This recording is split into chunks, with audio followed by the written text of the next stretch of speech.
Welcome to the Commonwealth Club. I'm George Hammond, Chair of the Humanities Forum, which organized today's event. I'd like to welcome our online and radio audiences, and I'm also would like to welcome all those of you who watch the video later. It's my great pleasure to have yet another one of our online programs here at the Commonwealth Club, which we're doing during the COVID shutdown. We have no audience, but we have been bringing you many, many programs on a wide variety of issues. Some of those issues have had, of course, to do with COVID, but we also bring in a lot of authors, as we have at all times, to bring you a different perspective on some of the issues that are facing us today, but from a different time and a different place. We have an excellent example of that today. We have Emily L. Quint Freeman here today to speak about our book, Failure to Appear. And Emily, thank you very much for joining us in this virtual way. And as I was saying, it's just a really wonderful, straightforward book, and tells a great story, but you also have a lot of really great ideas in it. And I actually want to start with one thing that was very interesting. You, of course, as the story tells, you became a fugitive from, not from justice, because there was no justice. You're a fugitive from injustice, is what we can call you. So you took part in a draft board burning, records burning, and it looked like the trial was badly timed, obviously badly timed, and it was in Chicago, not that long after the 1968, mess that took place. So bad timing for you. But so you became a fugitive from injustice, and you eventually, after you settled down a little bit, you went to work with another identity. And you got a very, you started with very low-level jobs, as lots of people do in this gig economy, as we talk about today, all these extra side. It's the way you got started, and then you got into a company that worked, a brokerage, right, and then that worked way up, and then you went to work for one of the clients, Industrial Indemnity, and you made your way up to senior underwriter. Now, how did you do that? You didn't have an education in that, right? You had a degree from Berkeley, but it wasn't in insurance or business or anything, right? No, I had a liberal arts background, right. But I obviously, in getting the jobs, so the entry jobs that I started with, and using an alias, had nothing of my real background, my college degree, none of that. But I started in receptionist, a trainee, typist, these kinds of jobs. And I managed to get a job in a computer company at the very dawn of sort of the San Francisco boom in tech. And they were willing to take a receptionist and make them into a programmer. And from there, learning programming, I was able to work with a client in the insurance industry. And that client ultimately hired me, again in a trainee position, and work my way up. I mentioned in the book, using a chapter title called "A Talent for Risk," that I seemed to fit the insurance underwriter role uniquely. The ability to analyze risk, the ability to look at alternatives, to come up with the right decision. So I had the kind of mind, given that I was on the run and learned and was trying to not get captured, I had to evaluate risk every day. Yeah. And it seemed like that talent was extremely useful, and analytical talent and the computer skills talent that blossomed into a career while I was still a fugitive. Well, it'll be impressive if a large number of fugitives hear this and decide that they should go into the insurance industry, because that is not the usual path. But I just thought, obviously, a lot of people in the gig economy may not have your background and your skills and stuff like that. But the one thing I found very interesting was that you said you found it was an island. I think it was an island of safety or something. Work was an area that you could work in and feel more comfortable, even though you were using an alias and so on. But you also worked hard. And I've always thought, that if you, and this is what happened to you when you moved to your next job in Bakersfield, if you work hard and you're a team player, and you can get along with other people, etc., you often, almost joining any company, can rise up in management over time. And a lot of people have a a dislike of institutions and corporations, et cetera, et cetera. And certainly your profile is not one that, would be considered, institutionally friendly from your background and everything. So I thought it would be very interesting to tell the people that are listening how you were able to manage that and apply yourself in this way, and that they can too, because I think that this is, there's a lot of people out there that think I could never get along in these institutions. I could never get along with people who are so much different than I am. And we'll talk about those differences a little bit later. But people really can. There's lots of different people in these big institutions. So maybe say a little bit about that for people. Not that everybody has to go out and join a corporation and work, but that it's not as terrible a path as a lot of people think. So maybe if you tell a little bit about that, that'd be great. It was a combination of things. One is that I found these career fields to be incredibly challenging and interesting. If you don't find what you're doing interesting and challenging, you're not going to apply yourself. But also because I had a terrible personal life in terms of having to be on the run. I had a situation that was quite difficult. Instead of turning that into just sort of blank despair, I turned it into energy, into applying myself to try to learn something that I had to learn from ground up, computer programming, insurance, all of that. But I was willing to apply myself beyond what their expectations were, or whether it was studying for national exams that I did when I was working for the insurance company. But it was that sort of application and dedication, if you will. I mean, these are sort of old-fashioned concepts, but they showed, and people who were above me took notice of that I was conscientious and I was applying myself and had good results. That they were willing to promote me despite the skimpiness of my resume. That also puts people off a lot. Sure. Because they think, I don't have this big resume. But you can create your resume as you go along. Yeah. And that's literally what I did in this industry, was created as I went along. Rather than relying on what my quote-unquote college education was, I started in a place where I could find advancement.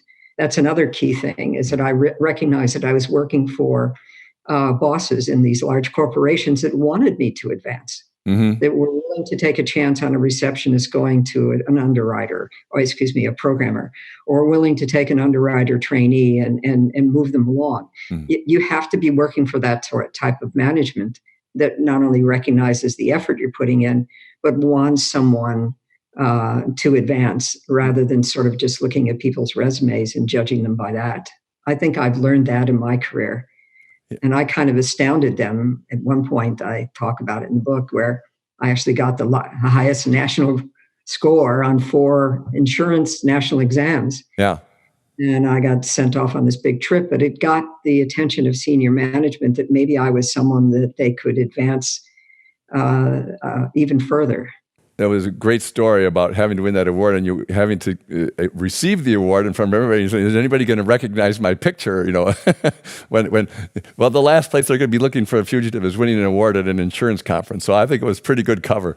The other funny story that you told, not funny because it's painful for San Francisco, but you had, when they were thinking about moving you into underwriting, they gave you a test.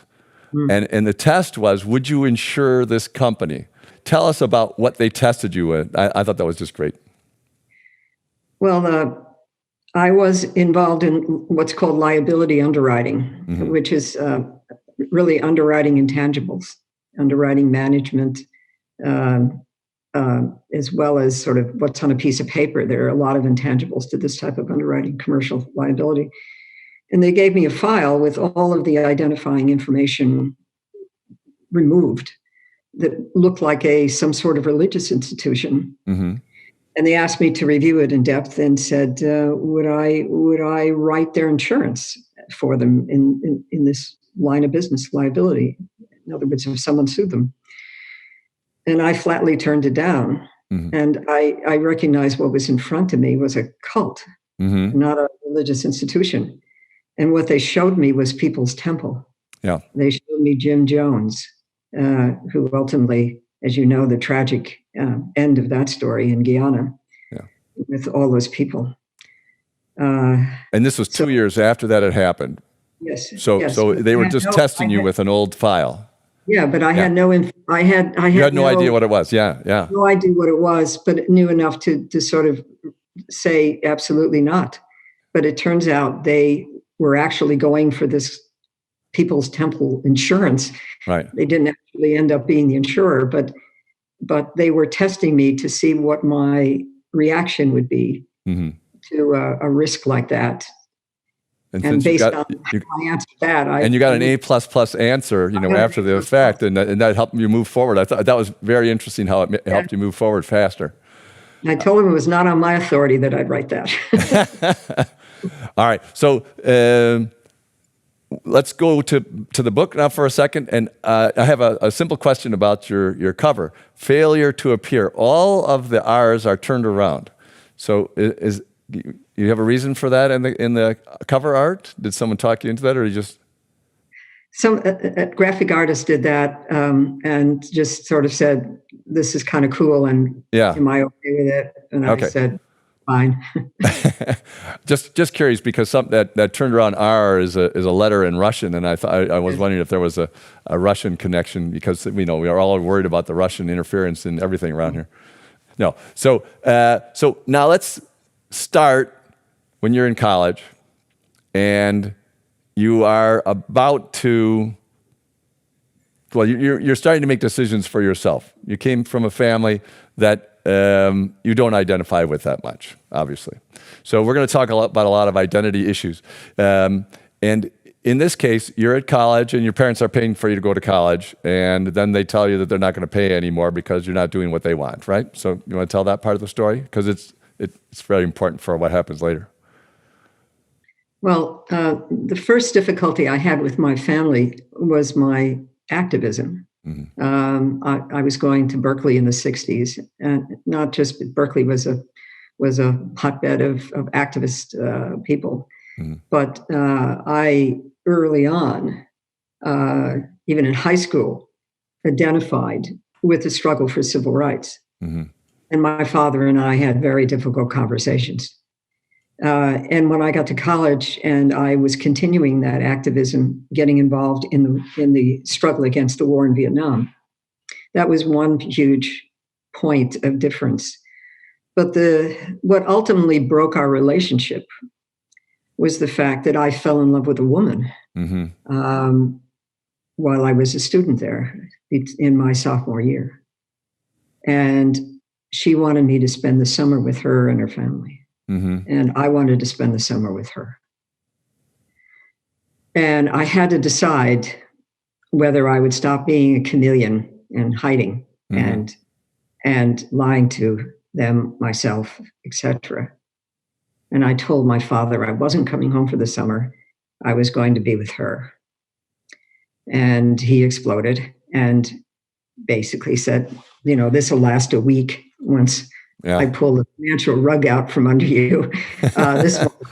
You'll be back to guys pretty quick. But I didn't. I went with her for the summer. And they stopped paying for my education, leaving me to figure all of this out, from being a comfortable kid, sheltered by my family, ultimately going back to Berkeley, doing odd jobs, doing whatever I can to stay afloat and get my college degree. No, I didn't cave in a week. And I think my father became adamant that caving was around the corner and just wouldn't accept it. Yeah. That conversation with my father was pivotal in putting me in a completely different spot in life. It's kind of being spirited off like Robinson Crusoe. Yeah. I was gone from a sheltered kid to somebody totally on their own. And this was the start of a totally different life that, as the book describes, ended in a very different place. So I felt free after that. Yeah. There was total poverty, but there was a freedom in that, Mm-hmm. in that I could be myself. Mm-hmm. That I could be the activist person I was, and I could come to grips with being gay. Mm-hmm. That proved a little bit difficult because the movement in the 60s didn't allow you to be both. Right. So I found out pretty quickly that if I wanted to be a movement activist, I had to go back to hiding that I was a lesbian. Yeah. But the point was there was a freedom in this and standing up for my conscience that that changed the course of my life. Yeah, and it seems I'm sure that it's not something you thank your parents for, but it certainly prepared you for then your life underground, because you had to just scrape by with whatever you could, and you certainly showed that. I'm sure that you had the capacity to do it all, even if you hadn't had that practice. So, but it was a very interesting how those two things lined up. So after college, you head off to Chicago and you joined a group that's you started being an activist against the Vietnam War, right? Yeah. There was a sort of a caravan of students going to Chicago to organize against the war in Vietnam. Mm. And I joined that, got on a VW van and went off to Chicago. And the irony, I was born in Chicago, but I only lived there 4 months as a child. Yeah. And I had no one in Chicago that I knew, but I wanted to spend full time as an activist. That summer project ended, but it began again. Another activist channel opened up, and then I joined the American Friends Service Committee, which is the Quakers' social arm, action arm, and first as a volunteer and then as a staff person, doing what's called draft counseling, which is the letting guys know what their rights were, what the rules were, how to file as a conscientious objector, all of those kinds of things. And I lived in kind of a little apartment in the north side of Chicago, and met some people involved in a Puerto Rican welfare rights organization. So I became involved in that as well. So it's the summer of organizing ended up in two main activities in 1968, early part of 69. Mm-hmm. That was the draft counseling and the work with the welfare rights thing, when I wasn't protesting and picketing and doing stuff like that. Yeah. Maybe a little background for people who aren't familiar with that period of time. There was a lot of young people against the war. The middle class, middle-aged people weren't ready to disbelieve the government. You know, the silent majority that elected Richard Nixon and so on and so forth. And so there were a lot of families that were divided between their children and their parents on this issue in a way that's not so common now about any big issues. There were a lot of issues like that. And maybe say a little bit about the war before it came to an end, before, when it was right in the middle, when it was ramping up under Johnson, of why it engaged everybody's energies so much, because it was a lot bigger protesting than anything that's been seen since then. At the time, there was several kinds of protests: civil rights and the anti-war movement, and you were involved in both of those. So say a little bit about that time, I think, because people, especially your nonviolent approach, which was an interesting part that you had to face later and later, in the middle of your other things. Yeah. Well, you've got multiple questions about... Yes, I know. Just set it up to tell the story. There was a massive generational split. Mm-hmm. Your parents in the 50s were wanting to live the comfortable white American life. That was their goal. Not everyone, but I would say there was this sort of very materialistic, very happy with the quote unquote American dream, even if it was only for white folks. That was what my generation broke with. Not only involved with the politics, but also sort of spiritually as well. I mean, the hippies, the folk movement, all kinds of things where people just emotionally, spiritually, their politics split from their parents. Mm-hmm. They wanted completely different things in life. And this generation looked around and saw two hateful things. One was segregation and structural racism in this country, and Jim Crow laws, and all of that, and the rise of the civil rights movement in the late 50s, and identified with that.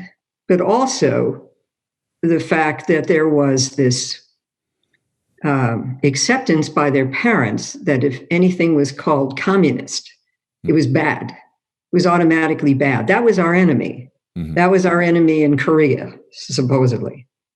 That was our enemy in Vietnam. We were told, our parents bought into a lie here that what was going on in Southeast Asia was communism, the red label.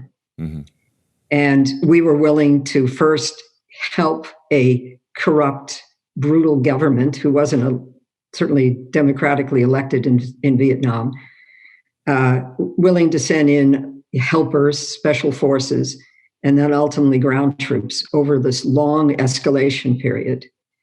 And the truth was not coming out. The truth was coming out on college campuses. People were telling the real story of Vietnam, not the story the government told you. The story the government told you was the red label. What you failed to understand was the nationalist interest of the Vietnamese people. And the length of time that this war built up with a compulsory draft, sending a lot of poor and minority men over there to fight this war, when in fact, at home, they face social injustice. That was a point Muhammad Ali, I thought, made quite clear. So the two things were going on at the same time. And I think Martin Luther King recognized that social justice would never come to America. It would be hindered by the men, the money, and the effort being spent to the kill of Vietnamese. The two had to be addressed together. And I think the anti-war movement certainly understood that point. So I think the generation now is sort of coming around to this thing, wanting to live differently, the Black Lives Matter movement, et cetera. Yes, there are more adults that see this than before, but I think these generational splits, particularly this one in the 60s that I experienced, led to a completely different way of thinking, believing, had a different vision for this country that we still desperately are trying to achieve. So that's my view of the 50s and the 60s. Yeah. And my parents were definitely immersed in the materialistic part of the 50s.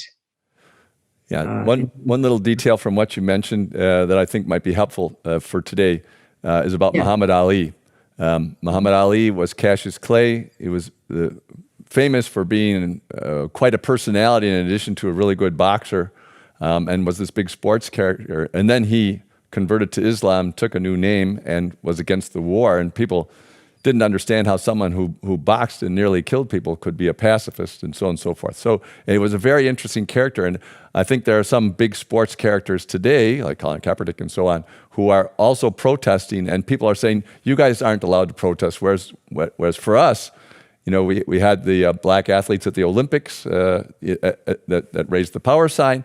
That was a common way for people who are sports stars to express their distress at the fact that this racism, the structural racism, just keeps continuing. And then one other thing about the parents. I mean, the parents, to say something in favor of our parents who just wanted this nice, comfortable life, they had gone through the Depression, and then they'd gone through World War II. The government did well by them in World War II. Not so well at the Korean War, but at least something. And then, so it took a while for them to learn that this, you know, there's a reason for them to be like that. But, and we don't even talk on this. All the time that they went through the Great Depression. Yeah. And so what they wanted was security. Right. You know, most all, you know, they wanted financial security, and which was what the 50s were about. I think Muhammad Ali is the one that set the standard high, very high standard for sports figures. He's a beloved character now. Everyone, I mean, he passed away, but he was a beloved character for the last 15, 20 years, but he was a really big problem for, I mean, that cost him a lot. And well, it cost him his title and everything he risked.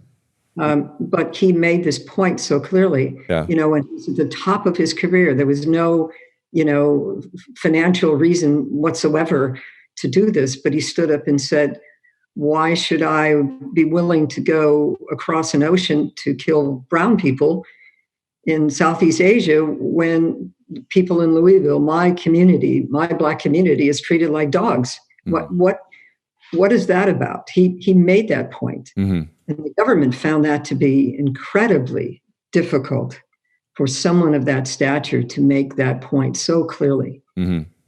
I totally admired him. I wanted to make a point about nonviolence before I looked at that point that you asked me. I think that my activism grew out of my otherness as a child. This chameleon, this secret gay person. And I identified with outsiders, with people who were treated badly. My most vivid thing is the killing of the schoolgirls by the Klan, a church in that church in Birmingham, and that happened when I was in high school. My whole activism arises, I guess, out of a sense of empathy, and so I identified with pacifism, with the nonviolence of Martin Luther King, because it wasn't really ideology or anger. It was at the core of why I am and was an activist. It was empathy. And so the message of nonviolence was a message I understood, I could relate to. I found to be powerful. And I think that that message is not changed today as people look at options for themselves in protesting. But I've come to the opinion that there's activism based on anger and ideology, and there's activism based on empathy. It's a great distinction to make. And I felt the same way during the Vietnam War protests. You're against the war, but they were very violent at times. And a lot of times you see the people, they're just enjoying burning things. That doesn't really help your cause. It seems like. I can understand why people get so frustrated that they do get angry and they do it based on that, but the empathy approach is the one that I admire as well. So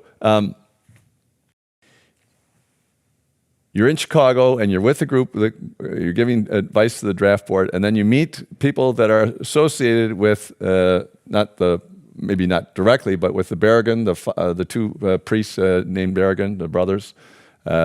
And it's also weird for people to think of Catholic priests being, except for if they have Latin American experience, to have Catholic priests on the forefront of anything like this. The Pope didn't like it either. But tell us a little bit about that group that you got into, and a little bit about what you planned. By the way, it was well planned. I loved it that you guys rented a room in the same building. I hadn't heard of anybody be that well planned. Well, I come from a Jewish background, and my knowledge of the Catholic Church is certainly very small. But I came in contact with a part of the Catholic Church that surprised me, and I guess you would call it worker priests or activists. There is a tradition in the Catholic Church called Catholic workers. And the Berrigans, Dan and Phil Berrigan, were really part, in my mind, of that whole movement. It was a movement of conscience and activism, poverty, and peace, and dedication of one's life to these ideals. So I had an opportunity to meet Phil Berrigan at a meeting on the south side of Chicago at a professor's house. And he was very well known at the time because about a year before, he had gone with several friends of his, mainly Catholic priests and nuns. They barged into a draft board in Catonsville, Maryland, and they grabbed a couple of hundred files and they put them in the parking lot and burned them with homemade napalm and waited for arrest. He was out on bail for that. That was a whole new sort of protest. Something had never been done before. Mm-hmm. People burning their draft card, people picketing, people marching, dying in, all of the stuff that was going on. That was all there, but this was something brand new. Mm-hmm. And it was an act of conscience. And when I went to this meeting and Phil and I had an opportunity to talk, I found that to be the kind of protest that spoke directly to me, that was an act of conscience beyond marching in the street, Mm-hmm. that put a name and a face with a commitment, with a statement. And I wanted to be part of this group that was considering an act in Chicago. Another thing that was so attractive to this in my own mind was tying the war with racism. We didn't go for a white suburb, a draft board in a white suburb. Mm-hmm. We decided to look at the south side of Chicago, which houses a very large Black community, a complex of draft boards in one single location, and that our statement of conscience would meld the two together. Mm-hmm. So beyond the Catonsville action, which was about the war, this new aspect about racism spoke to my heart. I participated in a protest where they were handing out flyers. And it was a picture of a young Vietnamese child running naked down in the countryside somewhere. Mm-hmm. And her village had been set fire by American aircraft, by napalm. Her parents were probably incinerated in that village. Mm-hmm. And she was running and screaming down this path. That's what was in my mind when I raised my hand and I said, yes, I'd be part of this. Yeah, it's a very powerful image. And it's hard not to feel responsibility for it, even though we don't make those decisions just being American. The same thing I think is true today. It's very difficult to deal with the decisions that our government makes because you kind of identify with them, what they do. But obviously, no government does everything that we want to be done. So you took that step. As you said, there was a building that housed several draft boards, and your group found out that there was empty space in there and rented the space. That was brilliant. Yeah. Made it very easy to not easy, but it made it a lot easier to do what you did. So I'll let people read the book for all the details because they're great. But I wanted to make a big statement. I mean, we were not looking to take out 100 files by running into a draft board. Right. This is pre-computers. Everything was on paper, ledgers, cards, files.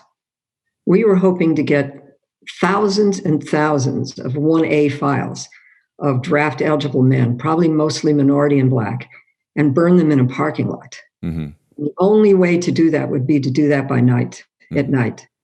And by having this office and being able to take our time, if you will, mm-hmm. and create this huge bonfire, we were really hoping to save the lives of these men. Mm-hmm. And it turned out we probably took about 40,000 or more files. Mm-hmm. So, and it seemed like the whole plan worked out really well. I mean, from the point of view of a practical thing, you were able to pull out, what did they say, 40,000 records or something like that, and burn them. And then you waited there for the arrest. You were. It's kind of funny because people don't realize how many times that was done. That you protest in a way expecting to be arrested and don't leave. That was all part of the nonviolent attempt, both in the civil rights community and in the anti-war community at the time. So you succeeded, you got arrested, and then it looked bad. Then you went to Cook County Jail, and I want to talk a little bit about your time in the jail. It has an intersection of several of your issues. One dealing with your family, the other dealing with prisons and prison reform, and why it is that you decided to run after this experience. So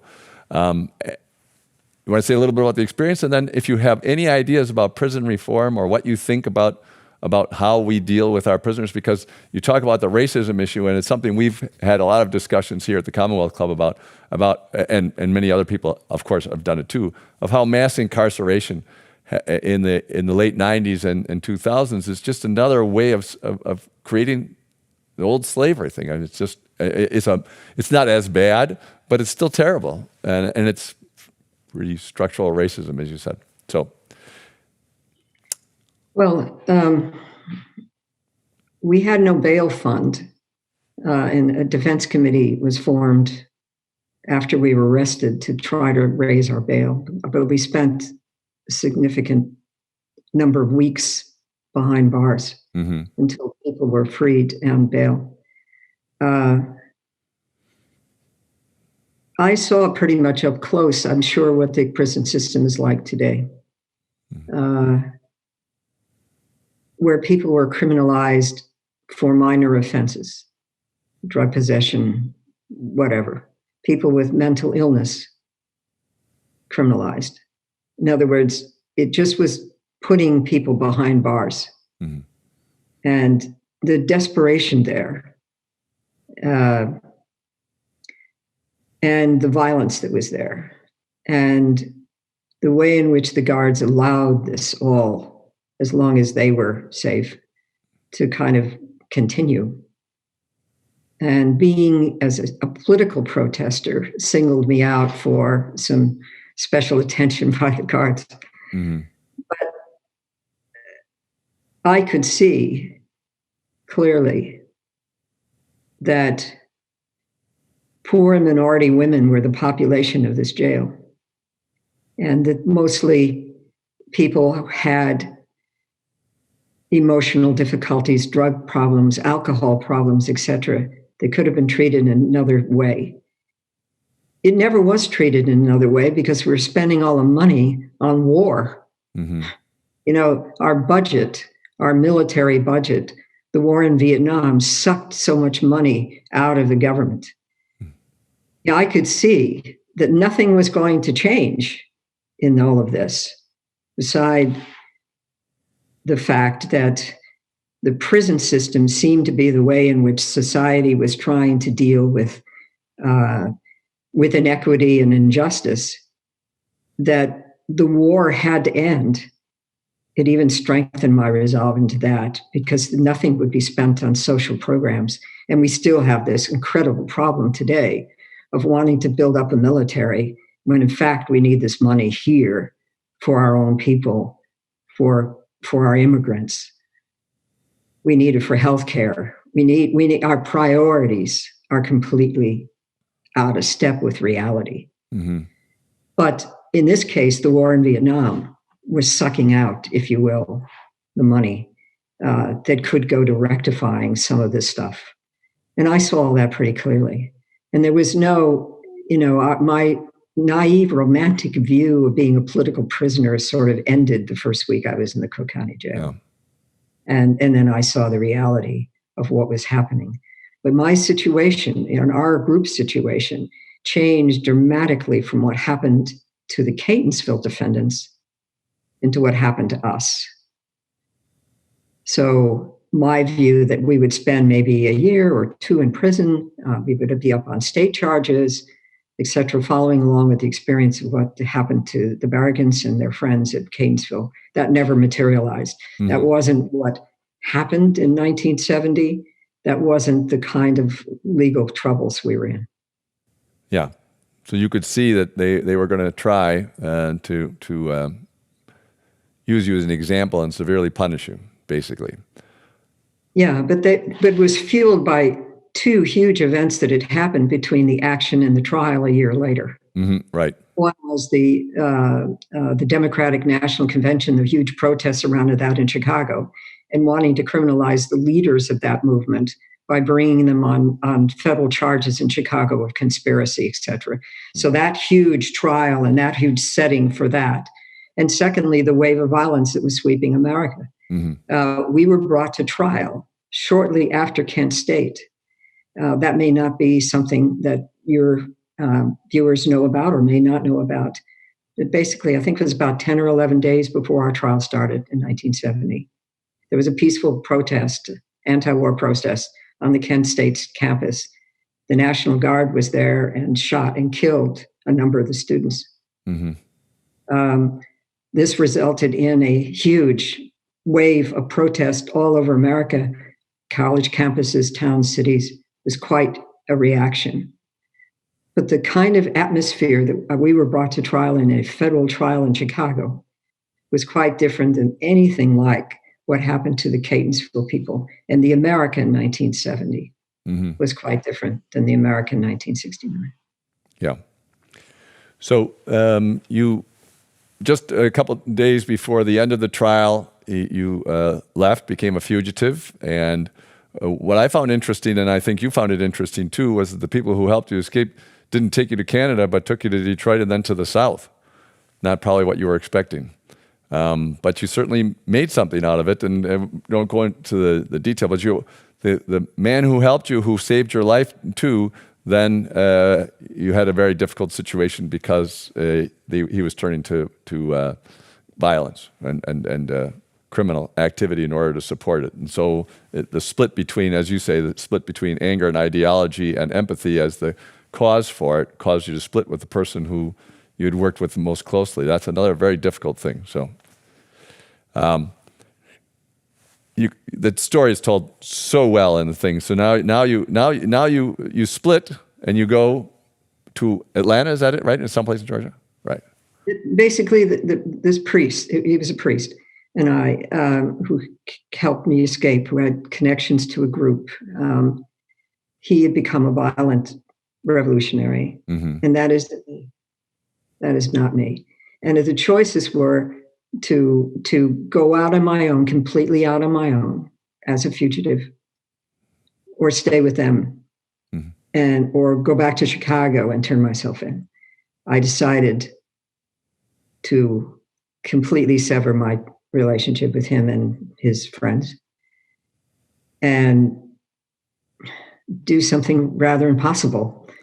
And that was to get on a bus to a city I'd never been to, Atlanta, Georgia, with about $100 and a birth certificate of a dead child, and begin a life essentially on my own with that to show for it.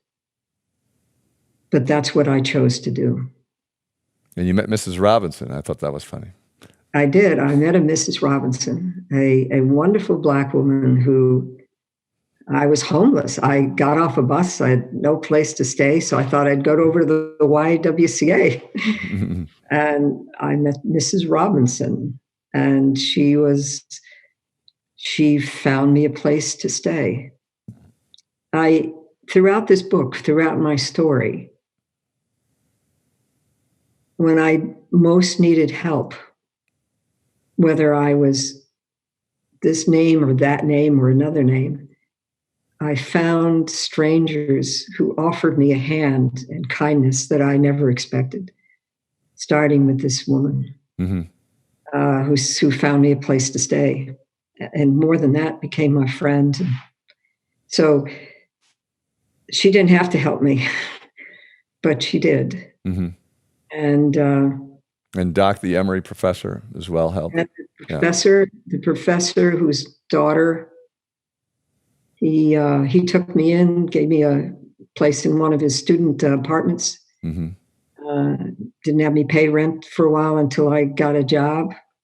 And I understood that the reason for that was his own tragedy.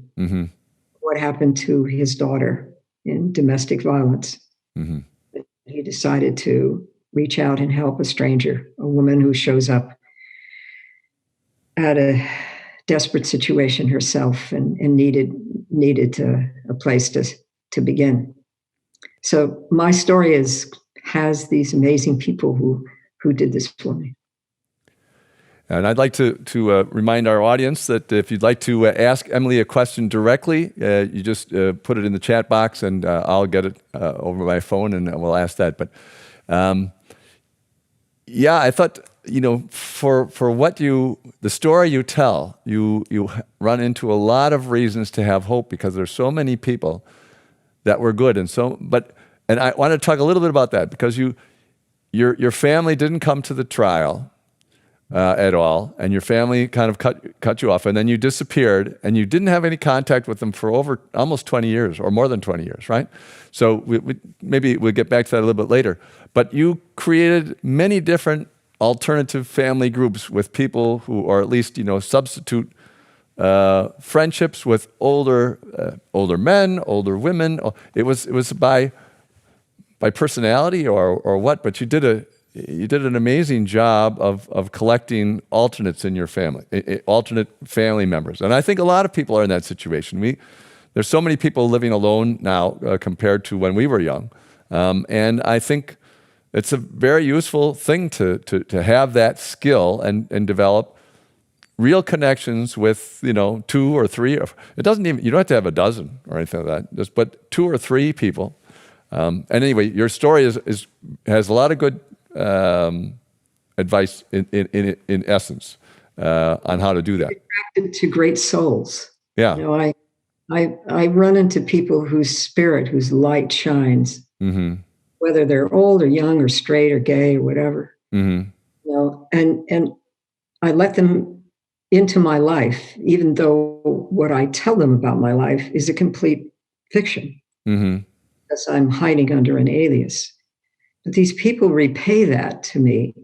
It was in Atlanta that a guy working with me at an architectural firm outed me, basically. He basically recognized the gay woman in front of him. And I had to come to grips then and say to myself, am I going to live my truth? Am I going to live my sexual truth? And I could see he was. And he was a role model for me and took me to gay bar. And in other words, he started something that is so important in my life, that is a part of my identity of who I am. But it's true that throughout this story, I was attracted to people who had this light within them, and I recognized that. And some of them turned out to be guides and teachers to me. Showed me a different way of living. If I couldn't be my birth name, if I couldn't be the person, I didn't have my original birth certificate, even on the run, I could be someone who had depth. I could have a life. I found that living this lie was the reason I needed to do something, because I could never really, despite these relationships, get as close to them as I wanted to be, because that was my fault, because I wasn't honest about who I am. In other words, there was always a wall or barrier there because of that. Well, but the first time that you were honest didn't work out too well. No, but there was a gentleman who's so important in my life, a much older man than me, that I met in South San Francisco. I was touring a house. He was standing by the fence and had a rake in his hand. And we started talking, and he told me that he was amongst the soldiers who were in Bataan. They were part of that death march to a concentration camp during World War II. And that he managed to survive being on suicide watch at a VA hospital. And that he found a new way of living with nature and gardening and growing your own food, things I knew absolutely nothing about. But I saw the light within this man. And I said, I want to live next to this guy. I thought that was the most interesting way of choosing a house that I've ever read about anywhere, because you didn't like the house and you didn't like the garden, but you liked the neighbor, and so you bought the house. Yeah, I thought that was just great. I bought the house just to live next to him. It wasn't the plumbing. And they had a lot of weeds and a woodpecker, that found a home on a telephone pole out and back. But I just kind of felt like I wanted to live next to this guy. Did you ever tell him that you bought the house just to live next to him? Yeah.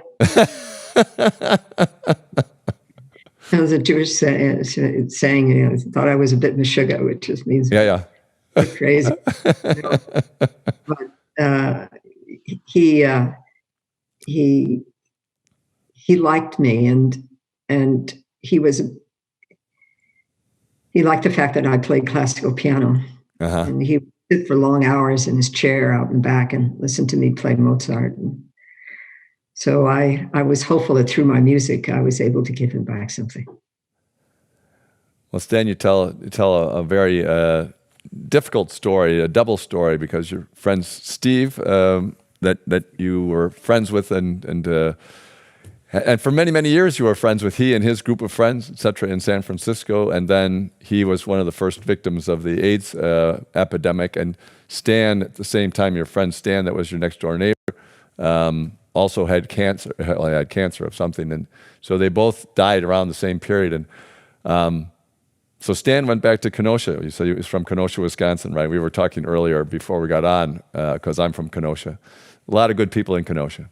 And and this wonderful man, it was so interesting to hear you write about this guy. You buy a house because he's next door, and he turns out to be one of the most wonderful people. You have a good judge of risk there, as you said about insurance. But let's move from Stan to Steve and his friends. And you were accepted into this group in an unusual way as well. Now it's another alternate family, Steve and all of his gay friends, and then of course the tragedy started to strike. So, I think for people who know the AIDS crisis now, it's manageable now. The first 4 or 5, 6 years, it was a death sentence for anybody who had it, basically, and everyone knew that person would die within 6 months or a year and a half. So, tell a little bit about that. Yeah, I met Steve through work, and he was very into the bar scene in San Francisco, and I became part of his group. I was kind of the little lesbian novelty member of a very large female family, and I would go to bars with them and see him on the weekend after work and stuff. And he became a very, very, very close friend of mine. And I had relationships with women, but I continued to go do the bar scene. Again, this family, this gay male family, was so important to me because, as I said, there was, during the years that I was on the run, there was always a barrier between who I really was and the life I was leading. The person they knew that wasn't my real name, that wasn't my real background, this thing.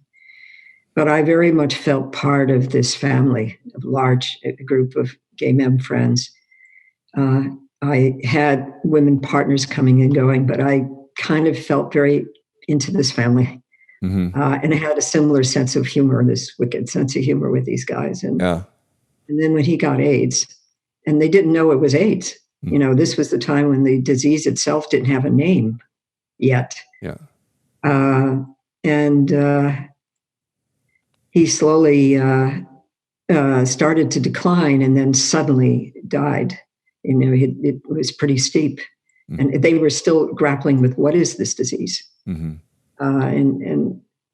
the whole situation in San Francisco, it abruptly changed.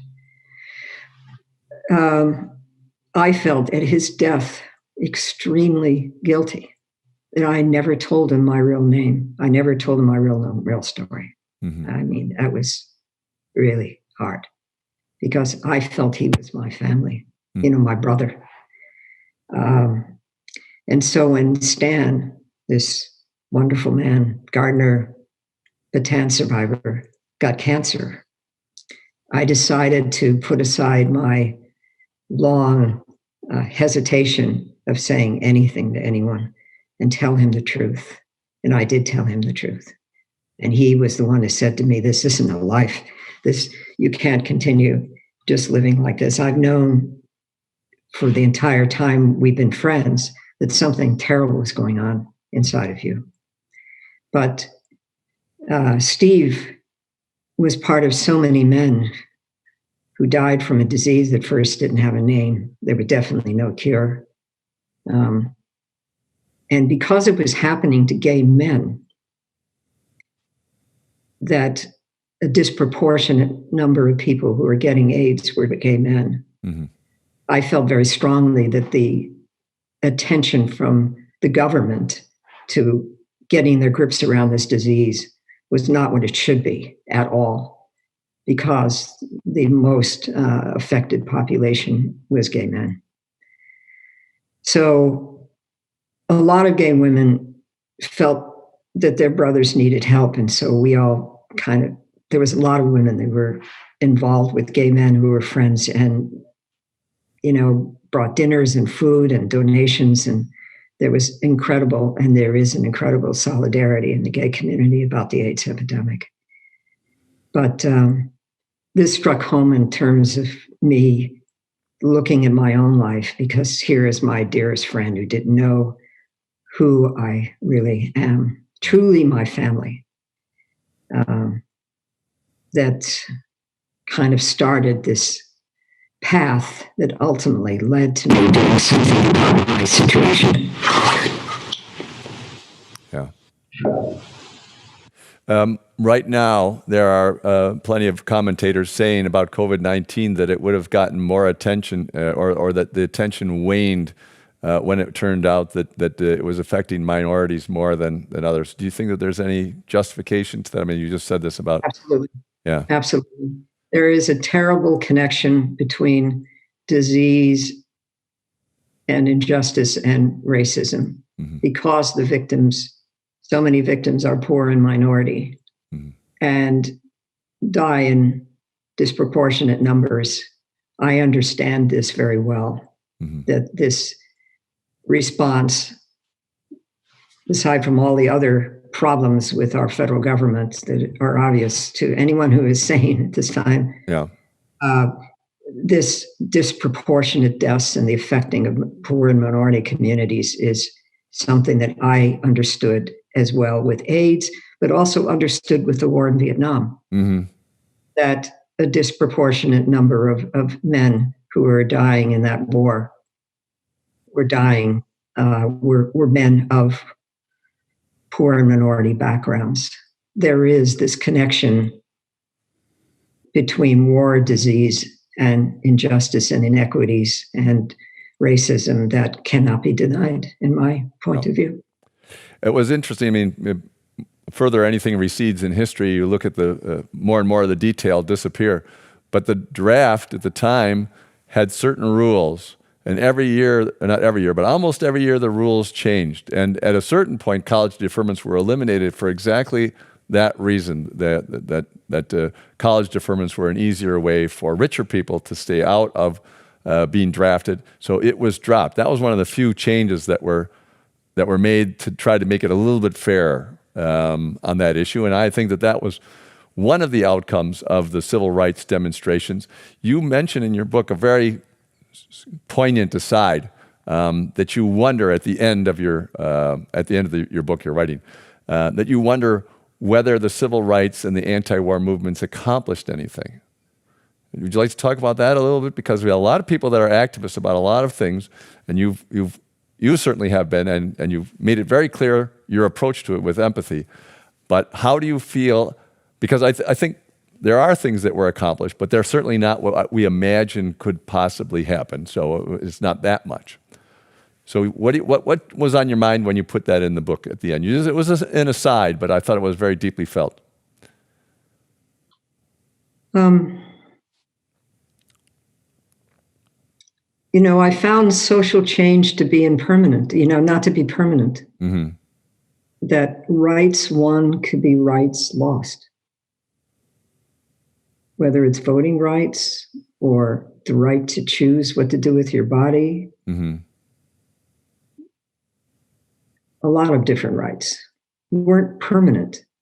Just because we struggled and died and went to prison for them doesn't mean that they're going to be there all the time. That the forces against equality, against justice, against peace haven't changed. They are there. Unfortunately, they are powerful. Mm-hmm. They are wealthy. They run the government and governments around the world. So you cannot think that something you lived and struggled for is permanent. If you don't continue and struggle for it, it won't stay there, particularly what we've seen with these last 4 years. What could be rolled back? What nightmare we could be living? Who would think that we would be in the nightmare we are today at the most difficult time with this pandemic? The government completely oblivious and deceitful. And everything that was built during the Obama years could be undone. And that tells me this, that you have to struggle. You have to keep up the struggle. You can't just assume that the civil rights movement is a given, that your voting rights is a given. You have to be willing to understand that this is a permanent struggle against this, and that the progress made could be undone. That's what I meant by that. Yeah. When I look back. And I think that's the lesson that I've learned. I know we have just a couple of minutes left. I would like to talk about one other issue that's related on a smaller scale, because most people don't think that they can do too much on this large scale for good reasons. I mean, you were an actor on that stage and then had to back off. But on a small scale, it's true about families. That families, we get in difficulties with our families, and I thought your story was also good for that.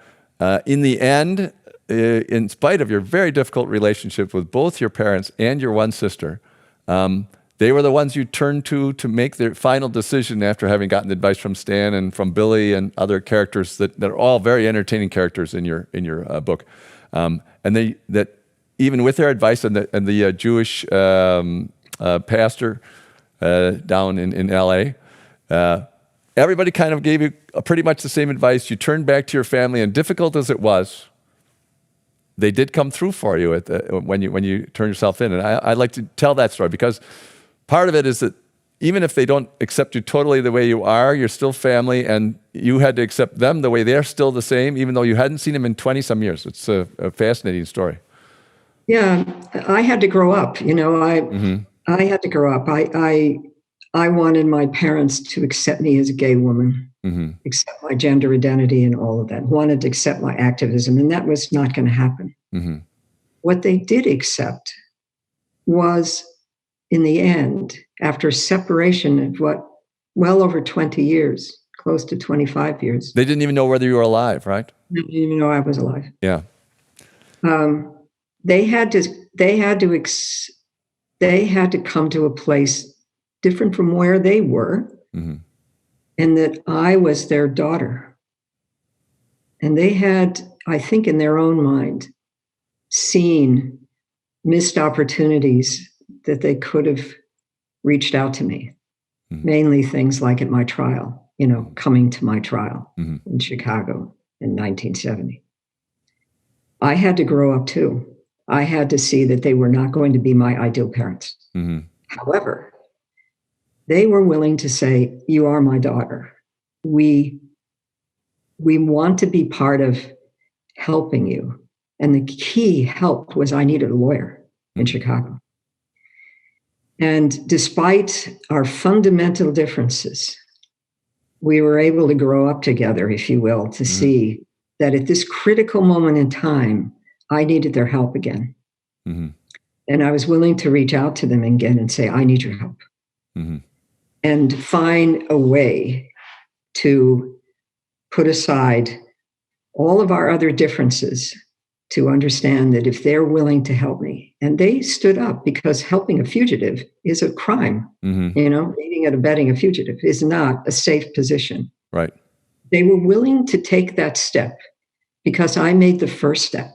The first step was contacting my mother, going to see her, literally knocking on her door, trying to see what was on the other side of that door, putting aside for once my childish view of them, and look at them for what they are now, almost over 20 years later, and have some empathy for them. Mm-hmm. And they were willing to have empathy for me in my situation. And I think that's where we found the common ground with each other. Mm-hmm. At the moment I needed it the most, because I wasn't sure whether I was going to return. But without their help, I couldn't have. So I think if that's the message about broken families, Yeah. about having to grow up on both sides and ultimately seeing the connection between them. But I took a risk by contacting them because they could have called the FBI. Mm-hmm. And they took a risk by helping me. There are a lot of people in this situation. You were in your early 40s when you did this. There are a lot of people in this situation who have not really been in contact with their family, not as extreme as yours. And I think that that's a really valuable, deep part of your story, is how you took the risk. You can expect that they're not going to take the risk, the other members of your family. But if you want to get in contact with your family again, if you take some risk, the response is usually, it's not 100% sure, that's for sure. But the response is usually better than you expected. It was an amazing story about you, knocking on your mother's door and having her realize it's you, not knowing whether you were still alive, and you didn't know for a long time that your parents had been divorced for 20 years, etc. But I also thought it was moving that you found out that your mother had gone around trying to find you. They went to your college graduation, for example, went to other things that you never knew that she did, and obviously gave you more trust that she had your interests at stake. Well, it's a fantastic book, Emily, and it's kind of funny. I mean, I know your original name was Linda Quint, and then you took the birth certificate was Alexa E. Freeman, then you went with Emily, and it was your lawyer that gave you your final name, which I thought was really quite interesting. The lawyer in Chicago, who did a great job for you. All the characters in Chicago seemed to be very interested to meet you, and I remember the story when it came out, when you had turned yourself in the papers, because Chicago news always got to me. So thanks a lot for sharing your life. Anybody from our generation will find it covers so many issues that we all went through. And it also, to me, gives a lot of insight to people who are dealing with the new version of all the same old issues, as you say. The new version of all the same old issues isn't as... to every generation, it doesn't seem as bad as the one they went through, but every generation is always the bad situation. And as far as the current state of the government, I think that's probably, they might have an edge over Richard Nixon even. although I hate to say that about anybody. So thank you very much, Emily. And you can purchase her book online, right? Yes. It's available everywhere. And thank you very much. And thank you for joining us again. So ends another event of the Commonwealth Club and its 118th year of enlightened discussion.